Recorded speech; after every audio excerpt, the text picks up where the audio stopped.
Welcome to the Nick Blevins Family Ministry Podcast. Our goal is to help you maximize your church's potential. You'll hear from top leaders in children's, student, and family ministry about the principles and practices they use. Now here's your host, Nick Blevins. Hey everybody, welcome to episode 89 of the podcast. In this episode, I talk with Ashley Bohinc, and we talk all about middle school ministry. And I don't know, maybe it's just me, but it feels to me like we haven't talked student ministry in a little while. So I'm really excited to come back in and talk about middle school ministry. And if you serve in children's ministry, you're probably going to want to listen to this because you're, sending kids from elementary into middle school ministry. And I think what Ashley talks about is dead on about this phase, their development, what they're wrestling with, how they're processing things. I think it's spot on. And so we talk about communicating with middle school students, like up front on a stage. But we also talk about communicating with middle school students like in small group, in conversations. How do you talk to them about faith? How do you keep them engaged in a small group, which is always a challenge. I think one of the things I might do with this interview is actually play some of it for our middle school small group leaders, because she did a great job unpacking some things that I think are just helpful tools if you lead middle schoolers in any way. But before we jump into that interview, this is the last week, but in some ways the only week, to sign up for this round of the Volunteer Playbook. You may not know what that is, but it's a 10-week course, essentially, that I lead a live course. It's more of a group, though, than a course on building your volunteer team and kind of creating the volunteer systems and culture that you want in your ministry. So it's kind of two focuses. One, building the culture and the volunteer systems you want. But on the other hand, it's all about growing your team. So the goal, of course, is to recruit more volunteers and even after the 10 weeks are over, continuing that on so that you can have the volunteer team you want. That's a frustration for most of us in ministry world. You might feel overwhelmed. You might feel like every week is a struggle, to get through because you don't have enough volunteers. You're not alone. There are a lot of pieces to it, though.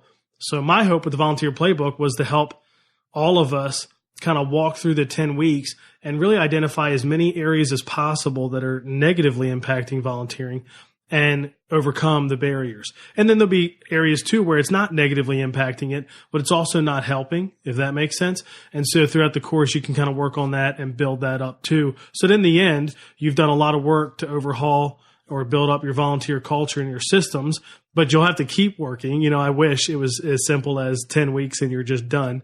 But what I love about the 10 weeks is we do it together.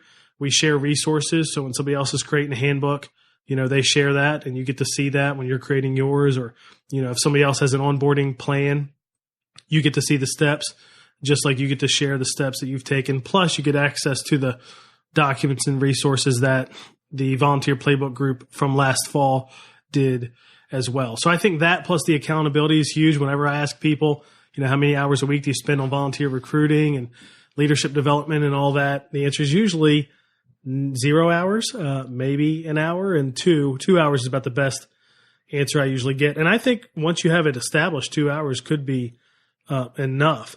But the idea of the 10-week Volunteer Playbook group is to focus on it hard for 10 weeks, really grow your team even in the 10 weeks and beyond, and then even finish out some of the work you did beyond the 10 weeks. And a year from now or 6 months from now, probably not even a year from now, probably 6 months from now, if you do it well, you could have the volunteer culture that you want. Will you ever have enough volunteers? I hope not, because hopefully your church is growing and reaching families and you're just always going to need more volunteers. But there's a difference between that level of needing volunteers and kind of the crisis mode that many of us fall into sometimes. So if that's something you're interested in, this is the week to sign up. It closes February 5th at midnight, and then we'll start it on February 12th. So, and if you're listening to this sometime down the road, that's okay. You have no idea what I'm talking about. But if you're interested, go to volunteerplaybook.com. We'll link to it in the show notes, and you can check that out. But enough of that. Let's listen to my talk with Ashley about middle school ministry. Today I'm joined by Ashley Bohinc. Welcome to the podcast, Ashley. Hey, everyone. Thank you so much for having me. You bet. Well, tell us a little bit about yourself and your role at Orange before we jump in and talk middle school ministry. Yeah, of course. Born and raised in Cleveland, Ohio, and Midwest girl, grew up there and got my undergrad in education. Then I moved to Baltimore, Maryland, to the East Coast, and I taught in the public school system for 6 years while volunteering in the middle school ministry as a communicator, small group leader, volunteer recruiter, creative team member, the full-time volunteers. And so I was 6 years volunteering while being a middle school teacher, and I taught 6th, 7th, and 8th grade health. So I taught all of the fun stuff. And then while I was volunteering, the church came to me and the middle school pastor position had opened. And so they asked me to consider taking it. I was like, no, you're crazy. And so it kind of went back and forth for a year until I was, ready to leave, my teaching job to go into full-time ministry. So was there for 4 years leading their middle school ministry, and it was fantastic before I moved down to Atlanta, Georgia, to the south, where I joined the staff of North Point Ministries, their multi-campus middle school team. And just so our listeners understand, like, kind of how we're structured at North Point, there's each of the 6 Atlanta churches has a middle school staff. And then just like a school system has like a central office that resources the schools in that district. That's how the multi-campus team functions at North Point. We create resources to resource the 6 churches, so that they can do, ministry on the front lines. So I was there, and then about a year and a half ago, I joined the staff at Orange, and I'm currently the director of middle school strategy. So all things middle school, and that's the middle school curriculum, anything that comes through, whether it's like parent QFA stuff in this specific age range, I get to have my fingerprints in, which is really fun. And we've built an awesome team of people who love middle school students. So yeah, that's me. Yeah, it's a fun journey. And Tom Shefchunas, you worked with Tom, right, in the kind of multi-campus central area, and then now Tom works with Orange too. So you guys both jump ship, so to speak, from North Point. We did. Right? I loved my job at Life Point Church in Maryland. It was fantastic. I'm so grateful for the church because they saw something in me before I saw it in myself and really believed in me and lifted me up into ministry, which I'm so grateful for. But Chef had been mentoring me from a distance for a few years, just in ministry and thinking strategy wise and stuff. And eventually he was just like, move down here, come work on my team. I'll teach you everything that I know about multi-campus ministry, and leadership. And I was like, okay. So I moved to Atlanta to work for him at North Point. And then not because of each other, but we eventually both ended up on the student team at Orange, which is really, really fun to be working with him. I've learned so much from him. So I'm really grateful to be sitting under his leadership. Yeah, Tom's awesome. He was on the podcast. I can't remember which episode. Like, it'd be great if I was so smart. I'd be like, oh, it was episode 33. I don't remember, but people could search and find it. We talked about coaching. I know that was a big part of what we talked about was like the coaching structure and how to get volunteer coaches, and how he tried it a couple times and failed, but then, finally found great success with it and what that looked like. So that was good. Yeah, it's a really great aspect to their volunteer culture at North Point. Yeah, and it's like even in children's ministry, it's what everybody wants to talk about and implement and learn, which is good. But we're going to talk middle school ministry, so kind of focus on middle school and hit a couple different pieces there. My pastor was a youth pastor for 13 years before we planted our church, and he was a middle school pastor for 6 of those 13 years. And he'll say that joke like, I think he says Tony Campolo had that phrase of like middle school ministries where you go to pay for your sins. Now, he loved middle school ministry, but he jokes about that as if like, I don't know what it says about me that I had to spend 6 or 7 years there, but he loves it. He loved it then. I love it. I think it's one of the most fun environments in all of church. And you obviously love it. Now, some people probably do get scared of it, but what do you love about middle school ministry? Well, I've been working with middle school students for 13 and a half years now, and I absolutely love them. And I think what it boils down to, even though, they're like free entertainment, and I think what it boils down to for me is developmentally, when you understand what's going on, not just in their bodies and the changes, but their brain specifically, and the gift of abstract thinking that's given to middle school students during puberty, I think for me, that is, okay. So for example, abstract thinking, that is basically thinking about thinking. And with abstract thinking comes self-awareness. And really, before you have abstract thought, it's really hard to be self-aware. You also gain the ability to like see things from a third person's perspective, like a third person's perspective. And then also, until you are able to think abstractly, you can't really doubt. And so when you think of those three things, self-awareness, third person perspective, and doubt, those three things are the recipe for developing an authentic faith of their own. And I think when it comes to middle school students, when you know that that's what's happening in their brain, and the fact that they're looking for a role model, their brain is doing a complete rewiring, I think you can have the biggest impact and influence on 11 to 14-year-olds more than any other age. And I mean, I think that that's what keeps drawing me in, because it can be totally exhausting at times, but I think that it's also the most life-giving thing and the most life-giving group of people that I've ever had a chance to work with. And I think they're often forgotten in the church. I think a lot of times they're put on the shelf and people think, all right, when they get to high school, then we'll start ministering to them. You know, when they become adults or they become real people that you can have conversations with. And I think people just don't understand, the phase, like what the influence they could potentially have in that phase. So, yeah. And the transformation, like 6 to 8 is pretty remarkable. If you like walk with a group for 3 years, it's pretty remarkable. And it's funny. We love seeing our new 6th grade small group leaders when their group is like 8th grade and they look back to that 6th grade year and think, man, it was so different. And yeah, there was parts that were hard, but man, it just changes so fast, and you do get to develop a relationship in some ways that you can't develop as fast elsewhere. True. It's so true. And even like the first semester of a 6th grade year versus the second semester, they change so fast. Yes, that's true. Yeah. It's you got to get through those first 4 months, you know, of like kind of crazy, kind of chaotic. Yeah. And then, but then you reap the benefits. It's great. It's that Christmas break, you know, all of a sudden they're interested in girls or boys, and all of a sudden they're wearing makeup and dating, and all of a sudden they got a cell phone over Christmas and they now have a social media account. It's like, it just feels like the Christmas break in each of those 6th, 7th, 8th grade years changes a lot. Yeah. What happened? Yeah. That's great.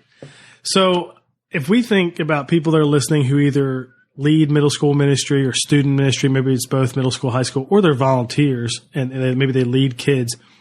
How can they do a better job of managing a room full of middle school students? And maybe that's the large group setting. Maybe it's just in small group. We get that question a lot from volunteers of like, how do I, when things are a little out of control, or if I just want to start well with group, you know what I mean? How do I do that? Like, what are some handles and some tips?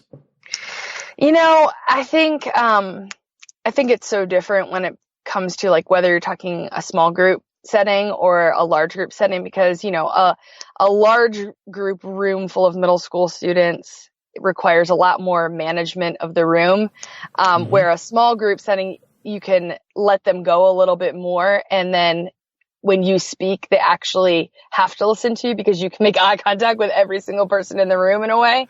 Yeah. But I think that, you know, I want to say Duffy Robbins is the one who says this, but somebody that's way wiser than I, because I'm not smart enough to think of something like this. But it's true, is that middle school students are drawn to the oldest person in the room who takes them serious. And I think it's so true, because as much as they're still kids, they're not, and they really want to matter, and they want someone to talk to them like they're not children, but like they are, you know, adults, or they're being taken serious. And I think one of the mistakes a lot of people make is they try so hard to like control the room that's what makes them lose control of whether it's a small group setting or a large group setting. Because like, remember, keep in mind that more rules or severe consequences don't necessarily equate in better behavior. In fact, I think what I've learned about managing a room full of middle school students is the more you let them go, and whether it's laugh or talk to the person next to them for a second or scream out an answer, the more you let them go, the easier they'll come back to you. That's interesting that you say that, because, and maybe this is what you mean. I have noticed as I watch our like communicators teach middle school students, especially like when it's a guest, like it's their first time, or we have a resident who it was his first time teaching our middle schoolers. And I thought, this will be interesting. Like, let's see how he does. He's only taught in the main service with adults who pay a little more attention. But in every case this year, I'm just thinking about, it was funny how like it started off, rough's not the right word, but they were having fun and wanting to talk. It was harder to get them back in. And he did have a moment where he had them engage. And I was a little worried that like he wasn't going to get the room. But man, when he was 10 minutes in, let's say, it was like, I mean, they had been paying attention really well. Like I was so proud of them. And maybe that's part of what you're saying. I never really put those two things together, but maybe that speaks to what you're saying. The way that I picture it is like, this is a very strange comparison, but like, I think of like Spider-Man when he like could open his palm and like throw spider web kind of. And that's how I feel like you like let the middle schoolers go, but then in a second you can pull them back. And I think part of doing that, and that's really helped me is like changing the pace of how you're talking really gets the attention of middle school students, whether it's in small group or large group. So like maybe you're talking really, really fast and you're telling a story and you're excited, and then all of a sudden you stop, or as communicators call like the pregnant pause. And all of a sudden it's like the kids who weren't listening realize you stopped talking, and all of a sudden it draws their attention back to the stage or to the small group leader, because they're like, what just happened?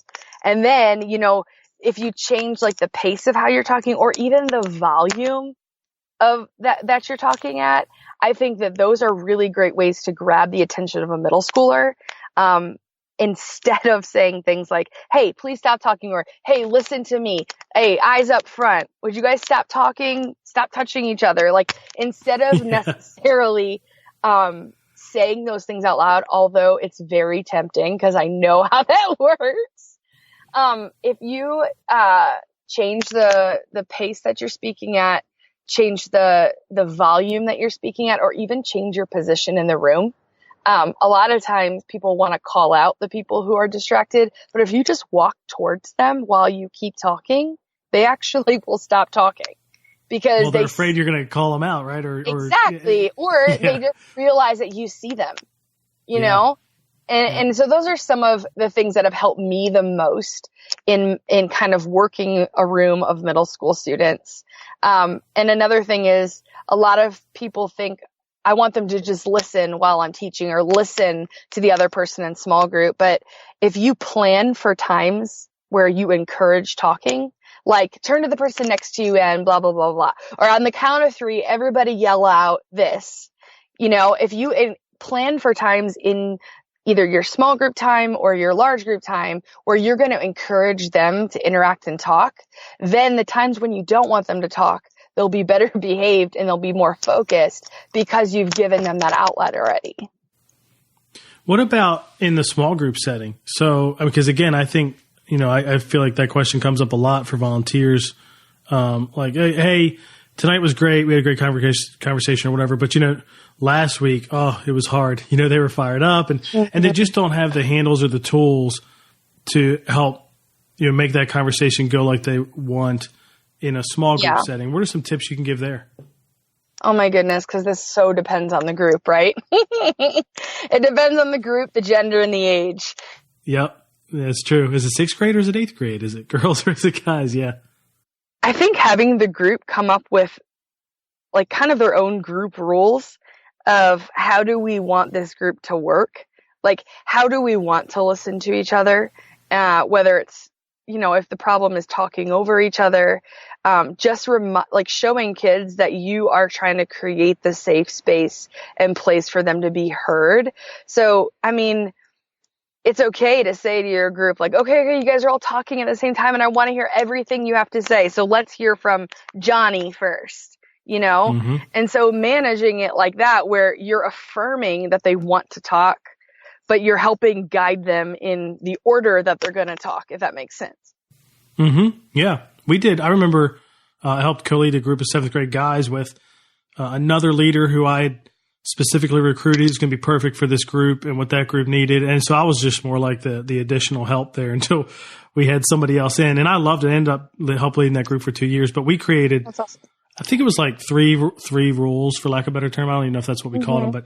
But like you said, they created them, which was helpful. Because then if we came back to them, it's like, remember, you said we would not talk. We would talk one at a time. I don't know what the rules were, but I think that was good. Sometimes I think like when you have that one kid who always either like interrupts everyone or wants to talk all the time, if you give them a role in small group, like maybe you say to that student before group or on your way walking to group or whatever, you might say, hey, would you mind leading us in, the first question or the every odd question on this list? Like lead it with me. So if you give them a role in small groups, so again, you're planning for time for them to talk so that they may have a better chance of listening to everyone else in the group when it's somebody else's turn to talk. Mm-hmm. Did you ever do anything with like phones for by the time you have groups, your middle school group? A lot of them do have phones. Did you do anything specific, with that, or was it just dependent on the night? It's really interesting because depending on the group, sometimes we would say, okay, guys, this is a really serious topic. We want to all be focused because we really want to hear from all of you or something. Let's all agree to put our phones in the middle, on the table. But I've had groups where culturally, I've had diverse groups where even in the middle of group, a student would be like, hold on, I have to answer. My dad's calling, and would answer their phone in the middle of group. And even though that sounds rude and it's like, wait, we're in the middle of group, culturally, she had to answer when her dad called or she would be in trouble with her parents. And so it was like it was so interesting because it had to become like part of our group where everyone in the group understood culturally she had to answer the phone when her dad called. So she would just pick up her phone and answer in the middle of our conversation.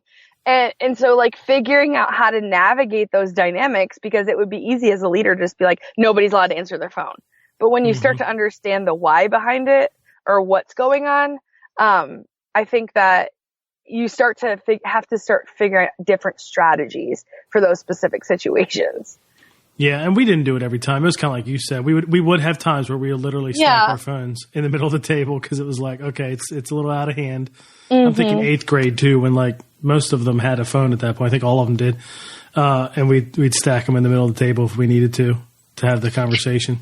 And I think sometimes, like, even like one of the strategies I've used is when I've walked into a small group room and everyone's like on their phone or looking at their phones, like having a moment where, okay, let's like, if you see everyone has their phone, getting your phone out and joining with them with what they're doing and just spending the first few minutes, like meeting them where they already are. And then be like, okay. We could probably like do this the whole time. Let's put our phones down and let's talk. And then we can pick this up afterwards, where it's like you're affirming them in what they've chose to do rather than getting them in trouble for it, if that makes sense. Mm-hmm. Yeah. And then guiding them though. It's kind of like your tips for the big room too. It's kind of like not necessarily calling them out and slapping the wrist, but getting in there and guiding them where you want them to go.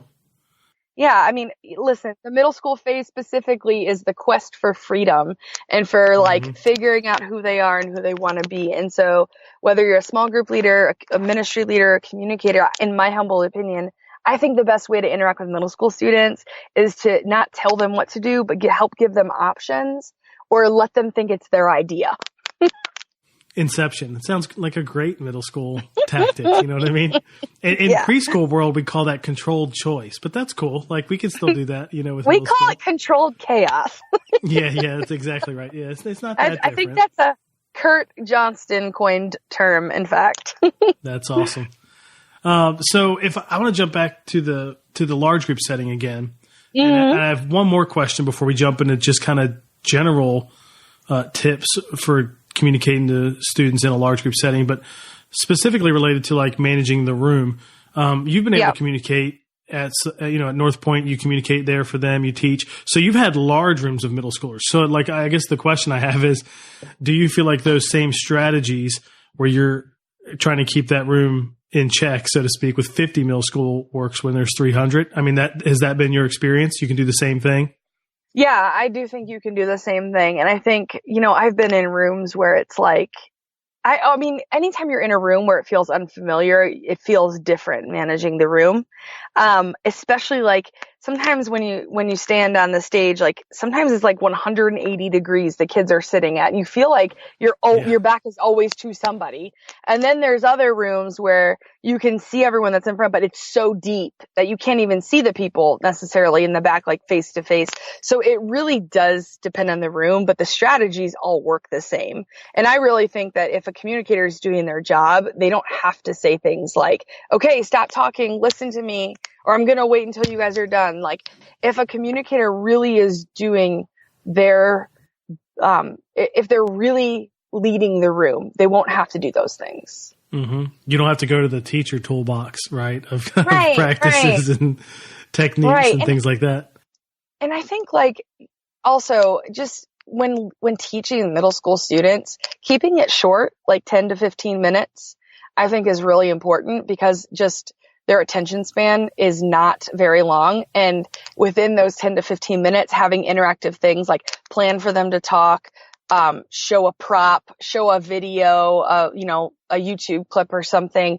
Be interactive with how you're teaching it, not just what you're teaching, because how you teach it to middle school students really, really matters.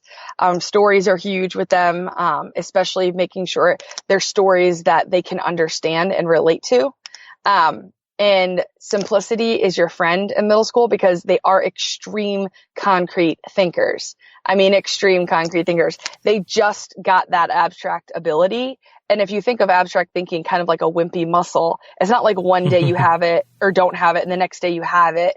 It's like something you really have to work out and build to be able to think abstractly, which is a way that we as small group leaders or communicators can really challenge middle school students.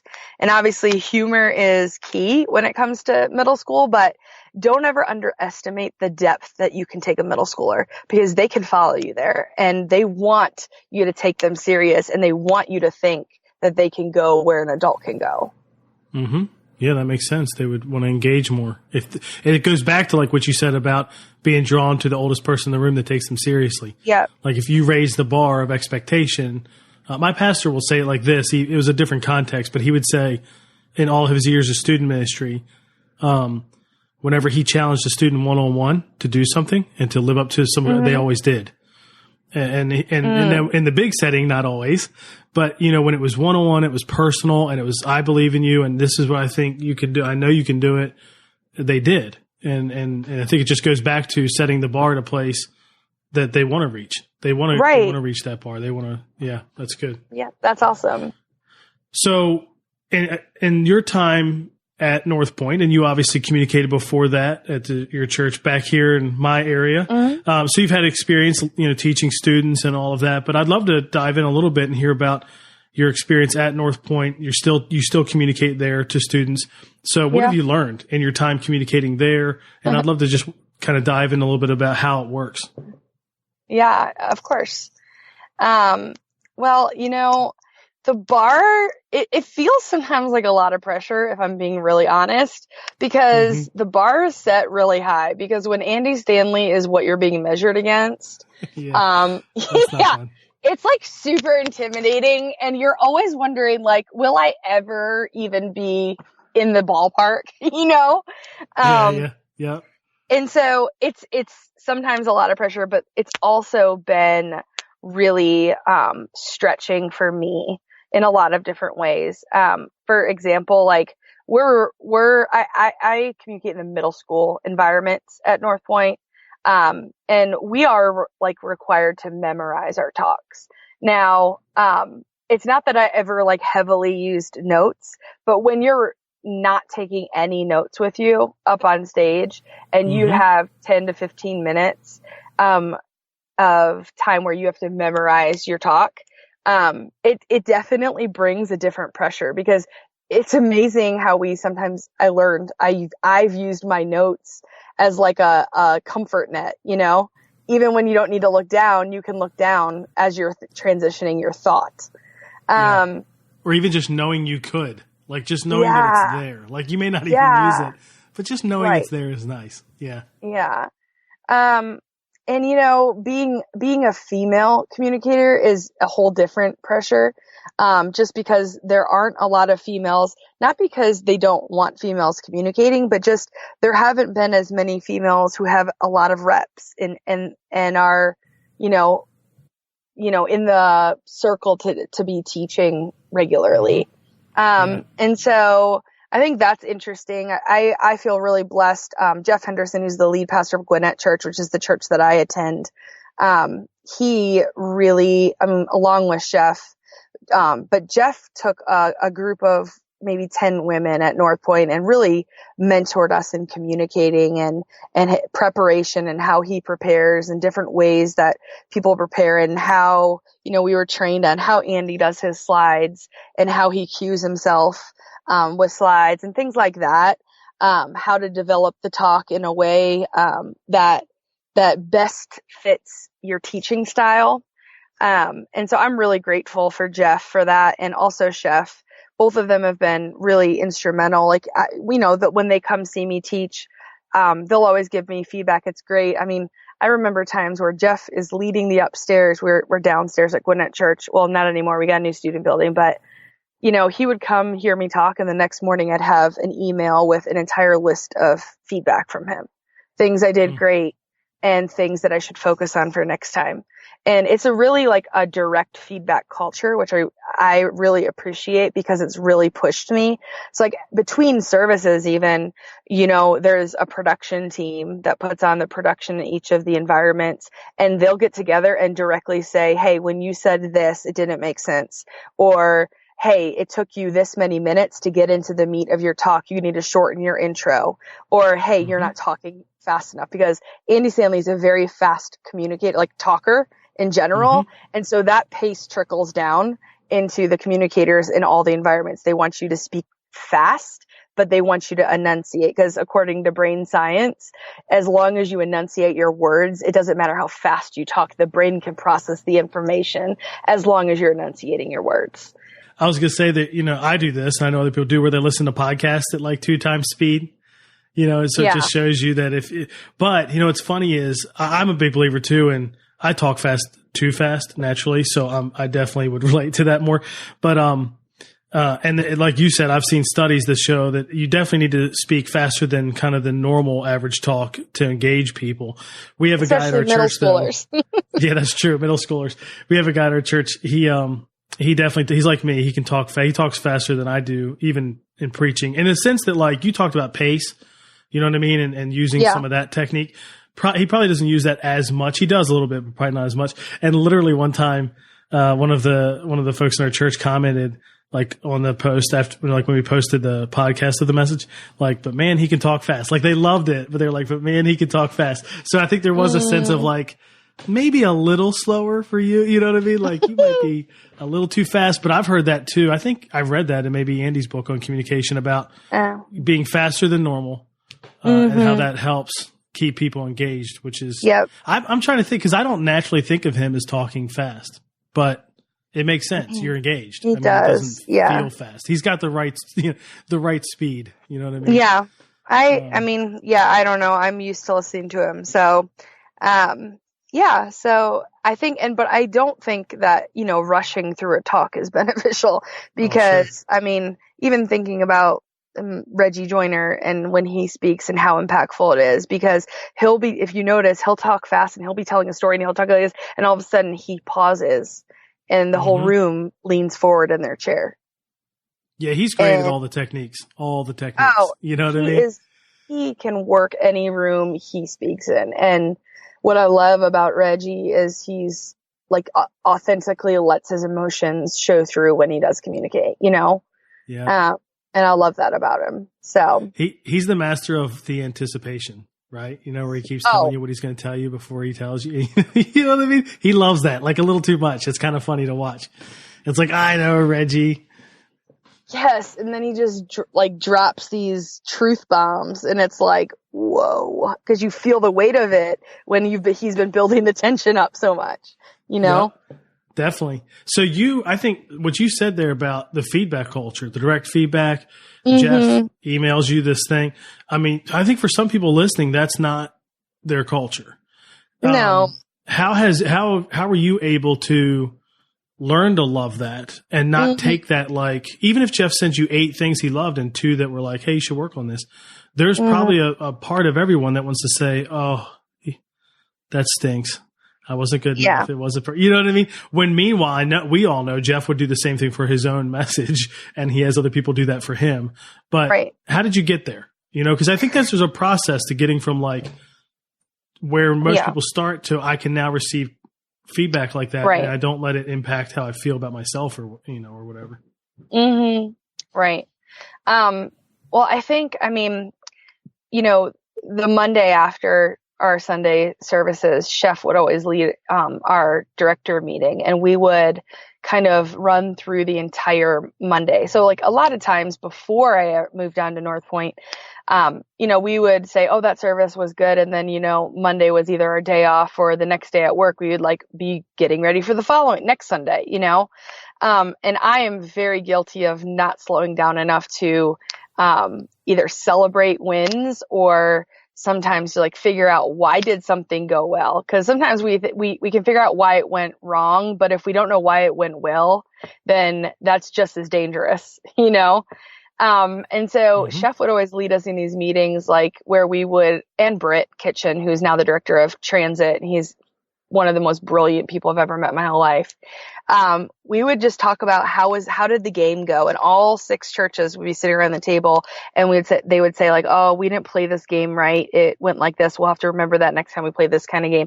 And they would actually give feedback on every single part of the service. So what I learned very quickly was it wasn't just about me, because they would talk about all of the talks and what went really well in all the talks, or what didn't go well, or what host, what worked well in the hosting bit that week, and blah, blah, blah. So they evaluated every single piece of every single production or large group gathering. And I think I quickly learned I just have to be comfortable with it and understand. And I think because I understood their heart was always to get better, and not to get better for our own sake, but just so that we get out of the way so that middle schoolers can see Jesus clearer and they don't stumble over my words or my delivery.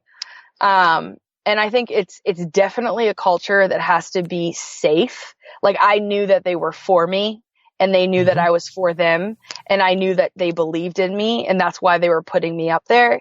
And so I think that's the first step to creating that kind of feedback culture, is knowing you're for each other and that you believe in each other. And then when the feedback comes, it's safe to give everybody feedback. It's not just a one-way kind of feedback, if that makes sense. Yeah, you probably saw them receive feedback too. Right? Oh, yeah. You're part of it too. You give feedback and you see them receive it. Yeah, that's big. Absolutely. So to shift gears one more time, we kind of bounce in between kind of small group and large group and what that looks like. But to go back to small group, or even in one-on-one settings, or not one-on-one, but you just conversations with students, how do you engage them in conversations about faith? And not necessarily from a teaching standpoint, but conversations in small group. Maybe it is one-on-one, it's before group, and that student is thinking about taking a step or something. They're wrestling with something, and you want to talk to them about it, but you want them to be engaged with it. You don't want to feel forced. How do you do that? I love that you use the word engaged. I think that is such a key word because it's active. And I think so often, engage is really different than talk or discuss, because talk or discuss feels more passive.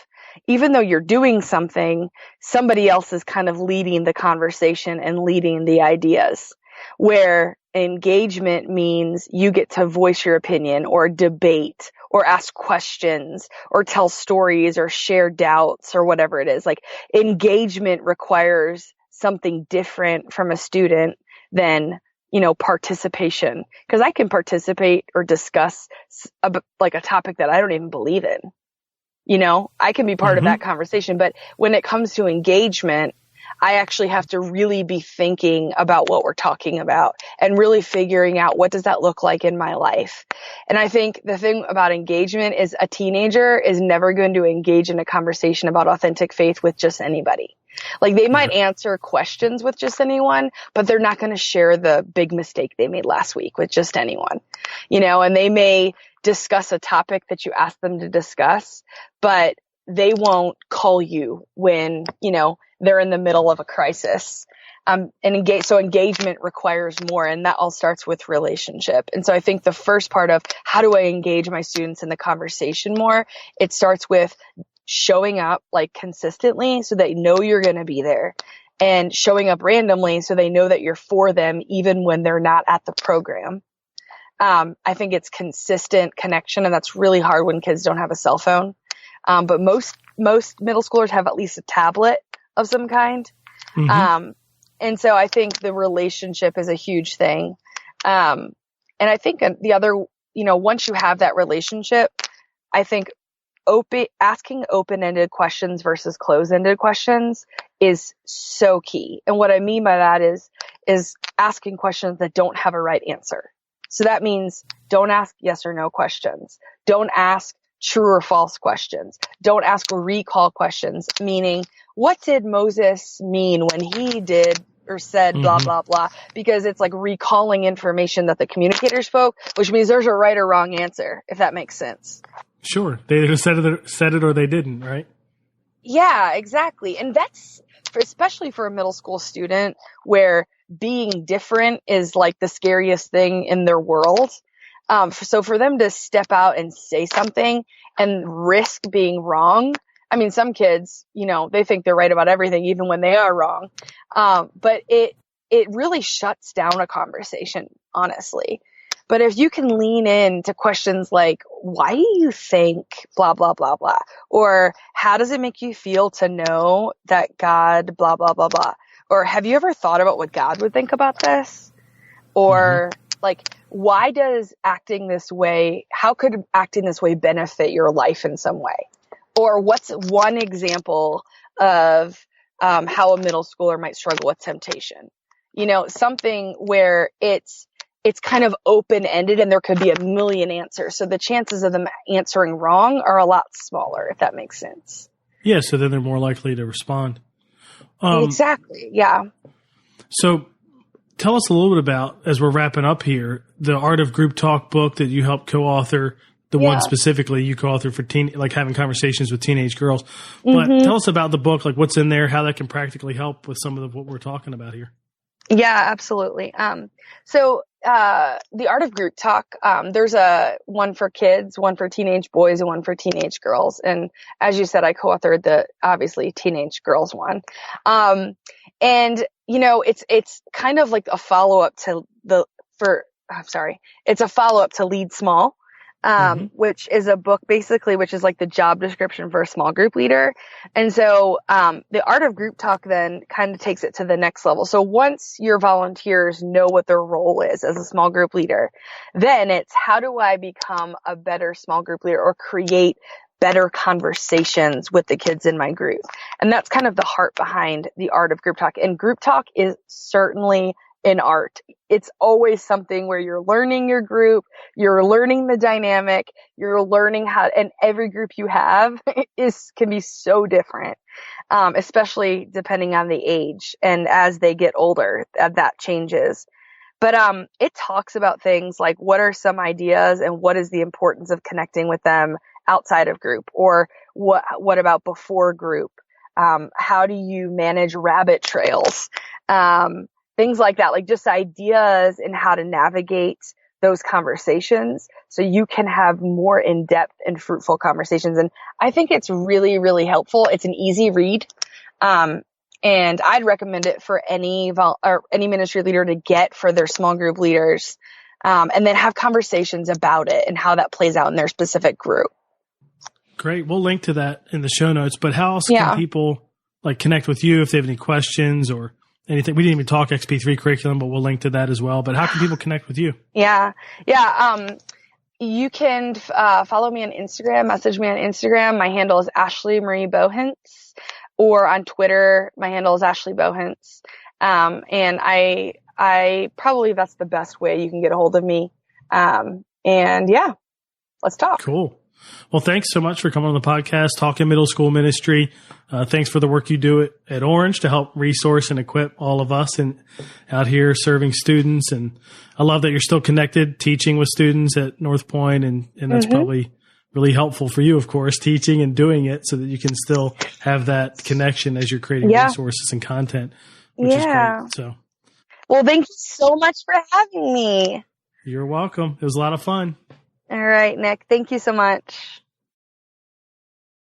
Well, I love Ashley's heart and passion for middle school students, and she is totally right about the uniqueness of that age group, how much fun it is, and just how they're experiencing so many different things, so many different emotions, and all of that in that phase, abstract thought, all that stuff she talked about. So it really is a fun group to work with, and in many ways, I think a lot of people would agree, one of the most critical times in the development of a child and specifically in their faith. So here's some action items I had coming out of that conversation. One is to get the Art of Group Talk books, not just, the one she co-authored, but also for teenage boys and the one for kids, and then share that with your leaders.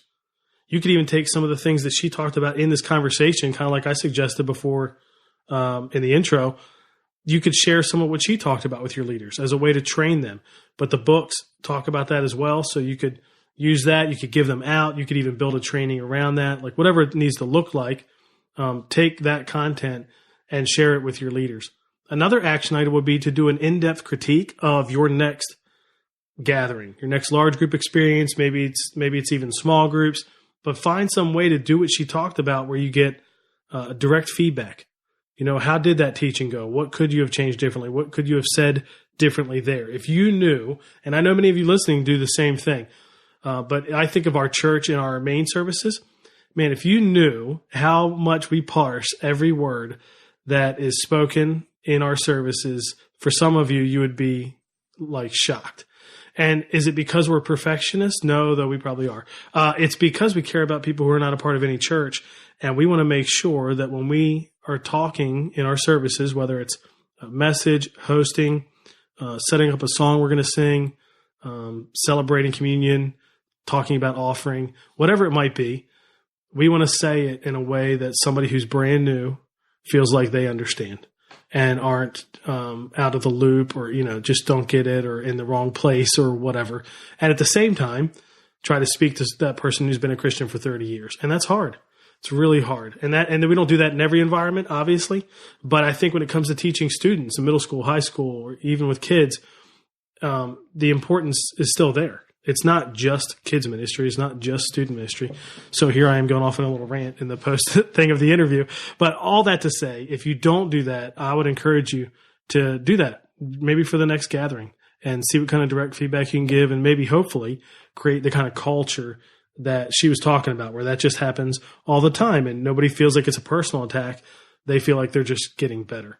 You can get all the notes and the links that we talked about in the show notes at nickblevins.com/episode 89. Next week, I talk with Dr. Michelle Anthony about family ministry, her writing, because she's written multiple books. Many of you are familiar with spiritual parenting. And then we also talk about what it looks like at her church. And it actually, in some ways, went a direction I didn't know it was going to go, and it was great because we talked about what does her church do for family ministry? How do they partner with parents? And I didn't know any of it. And so you'll hear that, and if you're like me, you're going to love what she talks about. So be sure to subscribe so you never miss an episode. If you are interested in joining the Volunteer Playbook group, you have until February 5th, and it's at volunteerplaybook.com. We'll probably link it in the show notes as well. But be sure to subscribe so you don't miss. And I hope you have a great week, and I'll catch you in the next episode of the Family Ministry Podcast. Thanks for listening to the Nick Blevins Family Ministry Podcast. We hope this helps you maximize your church's potential. We would love to hear stories of how you apply what you've learned. You can do that by leaving a comment on iTunes or in the show notes at nickblevins.com.